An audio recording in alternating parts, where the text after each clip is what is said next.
नमस्कार, मी अमृता दीक्षित.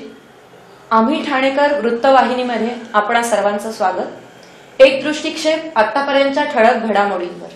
सकाळी 8 वाजल्यापासून 48 मतदारसंघात मंगळवारी 4 जून रोजी मतमोजणी सुरू होणार आहे. ही संपूर्ण प्रक्रिया सुरळीत आणि पारदर्शक पद्धतीने होण्याच्या दृष्टीने यंत्रणा सर्व तयारीनिशी सज्ज असल्याची माहिती मुख्य निवडणूक अधिकारी कार्यालय यांच्या मार्फत देण्यात आली आहे. मतमोजणी केंद्रावर एकूण 14,507 अधिकारी कर्मचारी नियुक्त करण्यात आले आहेत. एकूण 289 हॉलमध्ये 4309 मतमोजणी टेबलची व्यवस्था करण्यात आली आहे. कायदा आणि सुव्यवस्था अबाधित राखण्यासाठी चोख पोलीस बंदोबस्त सर्व मतदान केंद्रावर उपलब्ध करून देण्यात आला आहे. हम दोन हमारे 12 या चित्रपटाच्या दिग्दर्शकाला धमकी मिळत आहे, यासाठी मुख्यमंत्री यांची भेट घेतली आहे. एकनाथ शिंदे मुख्यमंत्री असेपर्यंत महाराष्ट्र सुरक्षित आहे, असा विश्वास बॉलिवूडचे अभिनेते अन्नू कपूर यांनी व्यक्त केले आहे. अन्नू कपूर यांनी आज ठाण्यात येऊन मुख्यमंत्री एकनाथ शिंदे यांची भेट घेतली आणि सुरक्षेची मागणी केली आहे. आमच्या महिला कलाकारांना रेप करण्याची धमकी दिली जाते व निर्माता निर्देशक यांचा गळा कापण्याची धमकी दिली जाते. मुख्यमंत्र्याची भेट घेतली आणि त्यांनी आदेश दिलेत आम्हाला सुरक्षा देण्याची, अशी माहिती अभिनेता अन्नू कपूर यांनी दिली आहे. ये चर्चा और विवादित फिल्म हमारे 12 के संदर्भ में माननीय मुख्यमंत्री महाराष्ट्र सरकार से मिलने के लिए हम आए थे. हमारे 12 के निर्देशक है श्री कमल चंद्रा, जिनको जान से मार देने की धमकी मिल रही है. हमारे प्रोड्यूसर हैं श्री रवि गुप्ता, त्रिलोकी गुप्ता जी, श्री बीरेंद्र भगत, श्री संजय नागपाल और श्री शिव बालक सिंह, और फिल्म के तमाम कलाकारों को, जिनमें मैं भी शामिल हूँ, जान की धमकी मिल रही है, सर काटने की धमकी मिल रही है. 7 जून को, अभी शुक्रवार को, हमारे 12 पूरे भारतवर्ष में और 15 और देशों के अंदर ये फिल्म रिलीज़ होने वाली है. और माननीय मुख्यमंत्री महाराष्ट्र से अनुरोध किया है हमने कि हमें सुरक्षा प्रदान की जाए, और माननीय मुख्यमंत्री महोदय ने आश्वासन दिया है और निर्देश दिए हैं अपने शासन तंत्र को कि हमारे 12 की पूरी यूनिट को, फिल्म को और निर्देशक को, प्रोड्यूसर को और सभी कलाकारों को सुरक्षा प्रदान की जाएगी. जब तक माननीय एकनाथ शिंदे मुख्यमंत्री हैं, उनकी सरकार के अंदर जो भी व्यक्ति ने कानून की प्रणाली से चल के कानून का पालन किया होगा, वो व्यक्ति सुरक्षित है महाराष्ट्र में. जय हिंद, जय महाराष्ट्र. पहले देखें आप, पहले देखें, उसके बाद निर्णय लें. देखा है नहीं, निर्णय लीजिए देखने के बाद. धन्यवाद. सर से क्या बात हुई, क्या आश्वासन दिया है? माननीय मुख्यमंत्री महाराष्ट्र ने आश्वासन दिया है कि पूरी सुरक्षा प्रदान की जाएगी, और जो भी संवैधानिक तरीके से फिल्म रिलीज़ होगी, क्योंकि सेंसर ने पास की हुई है, फिल्म रिलीज़ करने के लिए पूरा शासन, उन्होंने आश्वासन किया है, मदद करने को तैयार है, सहायता देने को तैयार है, सुरक्षा देने को तैयार है. इससे ज़्यादा इंक्वायरी होगी क्या, कुछ कैसे क्या? वो जो ड्यू प्रोसेस है उसको करने के बाद मुझे लगता है सरकार इंक्वायरी पर भी बैठाएगी और उन लोगों के ऊपर सर्टेनली कार्रवाई करने की कोशिश करेगी अगर जो भी दोषी पाए जाते हैं. समाज का तो पोस्टर आपने यूज किया है, उस वजह से उनके समाज के लोग समाज का पोस्टर आपने यूज किया है. पोस्टर तो एक झलकी होती है. आप एड फिल्म देखते हैं किसी की, एड फिल्म में एक छोटी सी 4 लाख की गाड़ी को आपके करोड़ों लेने वाला फिल्म स्टार जो है 50 करोड़ लेने वाला, उसका प्रचार करता है. लेकिन मैं आपको विश्वास दिला सकता हूँ वो गाड़ी कभी नहीं खरीदेगा. तो ऐड जो होती है ना, प्रमोशन के लिए होती है. लेकिन असल में आप जब उस गाड़ी के अंदर बैठेंगे, हमारे 12 पिक्चर को, आप फिल्म को, इस चित्रपट को देखेंगे, तो देखने के बाद निर्णय लीजिए. सर कितने लोगों को अब तक धमकियाँ आ चुकी है आपके टीम में से? अरे सबको ही आई है भाई, सबको आई है. ऑलमोस्ट सारे लोगों को सैकड़ों धमकियाँ आई हैं. किताब के एक पन्ने से पूरी किताब का आकलन मत कीजिए. आपसे मैं बोल रहा हूँ 7 जून 2024 को फिल्म रिलीज़ हो रही है. इस फिल्म को देखिए, आपको बहुत अच्छी लगेगी, मैं यकीन से कह रहा हूँ इस बात. धन्यवाद भाई.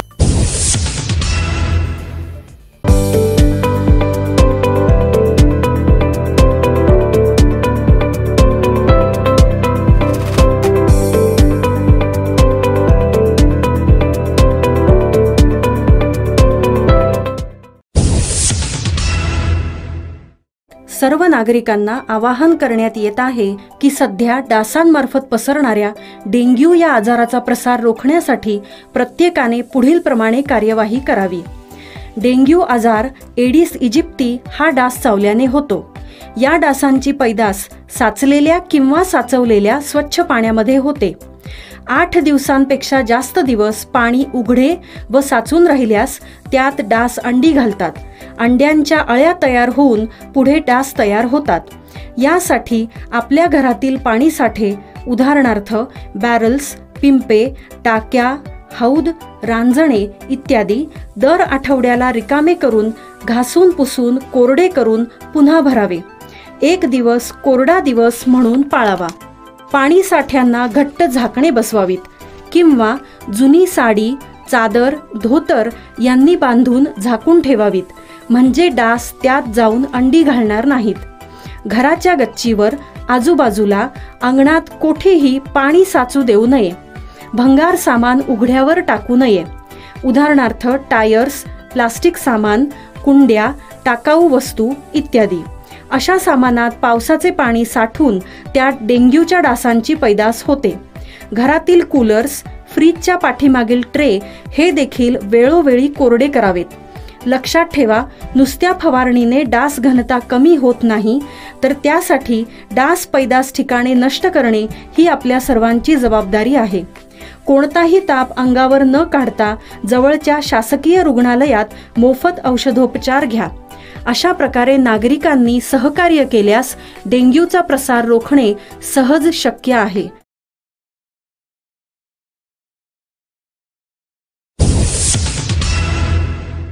मुंबईच्या गिरगाव चौपाटीच्या गणेश भांडारात हजारो किलो लाडू बनवले जात आहेत. नरेंद्र मोदी तिसऱ्यांदा पंतप्रधान होण्याच्या एक्झिट पोलच्या ट्रेंडनंतर तोंड गोड करण्याची तयारी सुरू झाली आहे. निवडणुकीच्या निकालानंतर हे लाडू वाटण्यात येणार आहेत. उद्या परिणाम आहे. आम्ही याच्याही पूर्वी 14 मध्ये आणि 19 मध्ये अशाच प्रकारे लड्डू बनवलं.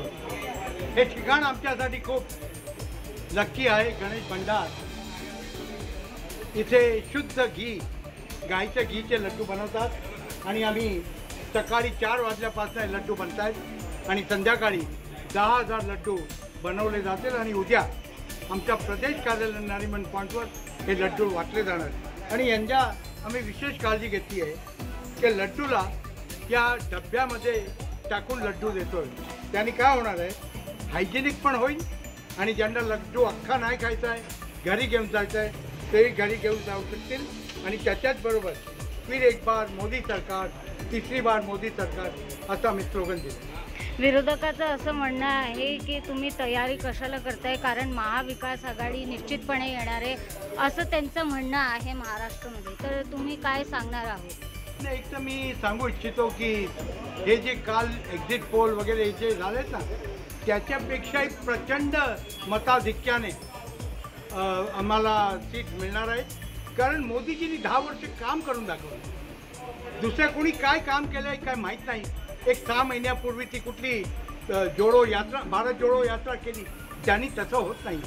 लोकांमध्ये जाऊन काम केलं पाहिजे. आम्ही 40-40 वर्ष इथे काम करतो गल्लीमध्ये, दिल्लीमध्ये. मोदीजी अख्ख्या देशाचं, अख्ख्या जगामध्ये आपलं नाव केलेलं आहे. मी 85,000 लोकांना इथे वॅक्सिनेशन दिलेलं आहे. याच परिसरामध्ये असे भारतीय जनता पक्षाचे नगरसेवक, कार्यकर्ते हे रात्रंदिवस कामामध्ये आहे. म्हणून आज मोदीजींनी जी प्रेरणा दिली आहे, म्हणून या जिंकण्यामध्ये पण आम्ही उन्माद करणार नाही. आम्ही लवकरच आमच्या गल्लीमध्ये स्वच्छता अभियान, ब्लड डोनेशन ड्राईव्ह, हे असं सगळं जे मोदीजींना प्रेरित आहे असे रचनात्मक कार्यक्रम ते आम्ही कार्यकर्ते करणार आहोत. आम्ही ठाणेकर म्हणून सांगण्यासारखे अनेक उदाहरणं देता येतील. कारण का ह्या शहराचा जो इतिहास आहे, सामाजिक परंपरा आहे, सांस्कृतिक परंपरा आहे, धार्मिक परंपरा आहे, किंवा ह्या शहराच्या ज्या पाऊलखुणा वेगवेगळ्या प्रांतांमध्ये उमटलेल्या दिसतात, त्या पाऊलखुणा जरी जपल्या तरी आम्ही ठाणेकर का म्हणून आम्ही अभिमानानं सांगतो याची प्रचिती आल्याशिवाय राहणार नाही. आम्ही ठाणेकर म्हणून सांगण्यासारखे अनेक उदाहरणं अभिमानाने सांगता येतील. त्याच्यामुळे ह्या शहराचा सांस्कृतिक इतिहास आहे, सामाजिक इतिहास आहे, सामाजिक बांधिलकी आहे, ऐतिहासिक पाऊलखुणा ह्या शहरानं जपलेल्या आहेत. साहित्यिक चळवळ ह्या शहरामध्ये मोठ्या प्रमाणात रुजली आहे, ती पुढे गेलेली आहे. आणि ह्या सगळ्या पार्श्वभूमीवर जर मी विचार केला ह्या ठाण्याचा नागरिक म्हणून, तर आम्ही ठाणेकर म्हणून मला ह्या शहराचा सार्थ अभिमान वाटतो. आम्ही ठाणेकर.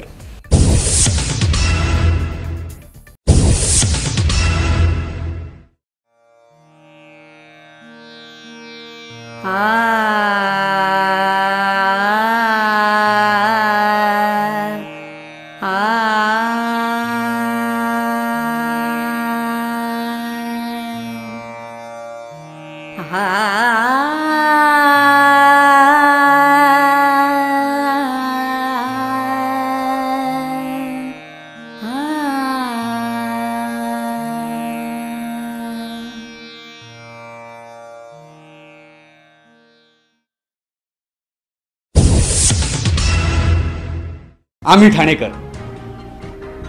आम्ही ठाणेकर. आम्ही ठाणेकर. आम्ही ठाणेकर. होय, ठाण्यात आम्हाला अभिमान आहे आणि होय आम्ही ठाणेकर.